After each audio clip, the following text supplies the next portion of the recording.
No entiendo, hija.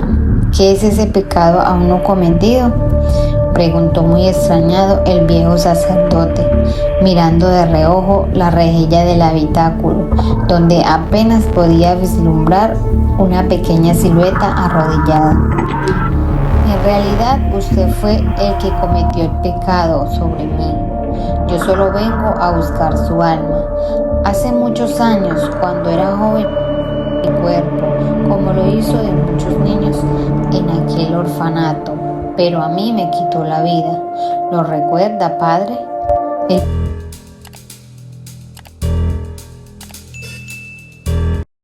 El terror llega, de noche. 1. El caníbal, del manicomio. En lo profundo de los bosques sombríos y cubiertos de niebla, se alzaba majestuoso un antiguo hospital psiquiátrico conocido como La Esperanza. La estructura en otro tiempo imponente y prometedora de esperanza, tal cual indicaba su nombre, para los desamparados mentales, ahora yacía en ruinas. Sus paredes de ladrillo crujían bajo el peso del abandono y el olvido, y las ventanas rotas se erguían como ojos vacíos mirando al mundo exterior, con una tristeza que resonaba en el alma de aquellos que se atrevían a acercarse. En una noche oscura y tempestuosa, un grupo de jóvenes aventureros, ávidos de emociones fuertes, decidió desafiar a los rumores que rodeaban al hospital La Esperanza.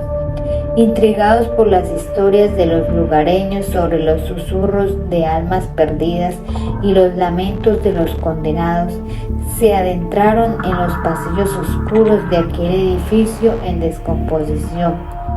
Entre ellos se encontraba Ariel, un joven valiente y temerario que lideraba la expedición con una mezcla de excitación y nerviosismo. A su lado, su amiga de toda la vida, Susana, cuya curiosidad superaba a su cautela. A medida que exploraban los corredores empapados de humedad, la sensación de opresión se intensificaba, como si las paredes mismas estuvieran impregnadas de la angustia y el sufrimiento de quienes habían sido enterrados allí. Los gritos distantes retumbaban en el aire, apenas audibles, pero lo suficientemente reales como para provocar escalofríos en la columna vertebral de los intrépidos exploradores.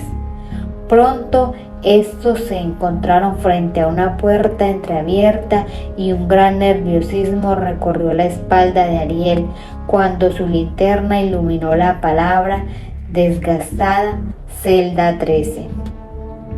Con el corazón latiendo con fuerza, empujaron la puerta y entraron en la neblina claustrofóbica de la celda. Lo que encontraron dentro los dejó sin aliento. En el rincón más alejado de la habitación, un hombre encadenado yacía sobre una cama oxidada, con los ojos vacíos y la mirada perdida en la nada. Su piel estaba pálida y desgastada, como si el tiempo mismo se hubiera olvidado de él. Esa habitación derruida casi no tenía paredes y se veía el patético exterior a la lumbre de la luz lunar. Al advertir su presencia, el individuo se incorporó y dejó caer las cadenas para que los intrusos supieran que estaba libre. Recién entonces lograron visualizar aquel espantoso rostro cadavérico, casi una calavera cubierta por una tira de piel ajada. Con un estremecimiento de horror, Ariel, Susana y otros jóvenes reconocieron al hombre espectral como el caníbal de la carretera, un monstruo que se alimentaba de la carne de sus víctimas con una ferocidad inhumana. Pero antes de que pudieran reaccionar, una risa siniestra resonó y otra sombra se materializó detrás de ellos. Su amenazante presencia les impedía huir a través de la puerta abierta de la cual habían ingresado. Aquel que les cerraba el paso era un sujeto inmenso, Ese engendro estaba en cuclillas, como si se aprestase a saltar sobre ellos cual un animal salvaje. Vestía una sucia camisa remangada que dejaba al aire sus nervudos brazos y sus manos de dedos que parecían garras. Unos largos y desgreñados cabellos enmarcaban su rostro feroz, deformado por una enfermedad que cubría de llagas su piel y le había corroído tanto que un hueco ocupaba el lugar de su nariz. Se trataba del guardián del hospicio. Su mirada estaba llena de locura y desde su boca de dientes putrefactos le sonreía con malicia retorcida. «Bienvenidos a mi hogar», exclamó con voz chillona y maníaca.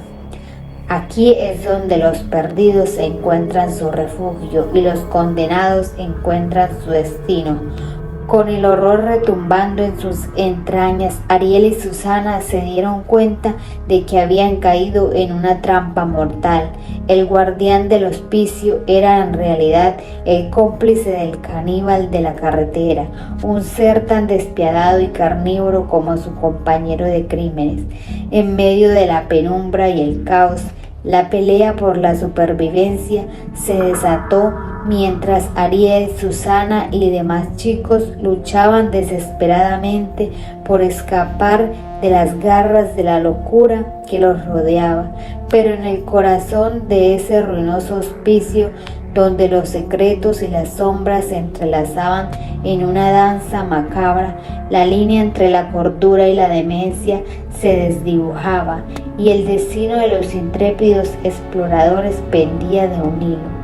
Mientras tanto, entre las sombras más profundas, el caníbal aguardaba pacientemente, sus ansias de sangre y de carne fresca palpables en el aire enrarecido. Y cuando la noche llegara a su fin, el viejo hospital reclamaría más almas perdidas para alimentar su hambre insaciable de horror y desesperación. 2. El confesionario.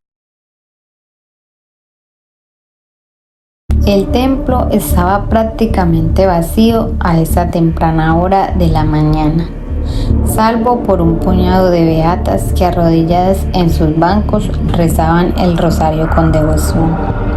El anciano sacerdote en el interior del confesionario las esperaba una a una para darles el misericordioso perdón. «Ave María Purísima, sin pecado concebida», respondió el cura al escuchar esa voz infantil que le extrañó, y más a esas horas tan tempranas. «Deseo confesarme, padre». «Cuéntame, hija mía». «Deseo el perdón por el pecado que voy a cometer», exclamó la voz infantil en el interior del oscuro confesionario. «No entiendo, hija. ¿Qué es ese pecado aún no cometido?», preguntó muy extrañado el viejo sacerdote, mirando de reojo la rejilla del habitáculo, donde apenas podía vislumbrar una pequeña silueta arrodillada. «En realidad usted fue el que cometió el pecado sobre mí. Yo solo vengo a buscar su alma. Hace muchos años, cuando era joven, mi cuerpo, como lo hizo de muchos niños en aquel orfanato, pero a mí me quitó la vida. ¿Lo recuerda, padre?».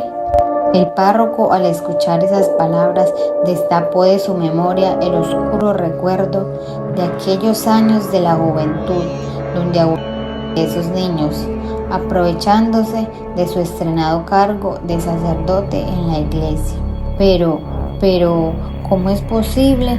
Yo te enterré con mis propias manos», preguntó, preso del pánico, esta vez mirando con más detalle la pequeña figura al otro lado de la rejilla. Un pequeño y espectral brazo atravesó la rejilla del confesionario, se introdujo en el pecho del abusador, helando su maltrecho corazón. Minutos después, el párroco fue encontrado muerto en el interior del confesionario por una beata que no dejaba de gritar. Su pálida cara mostraba un rictus de horror.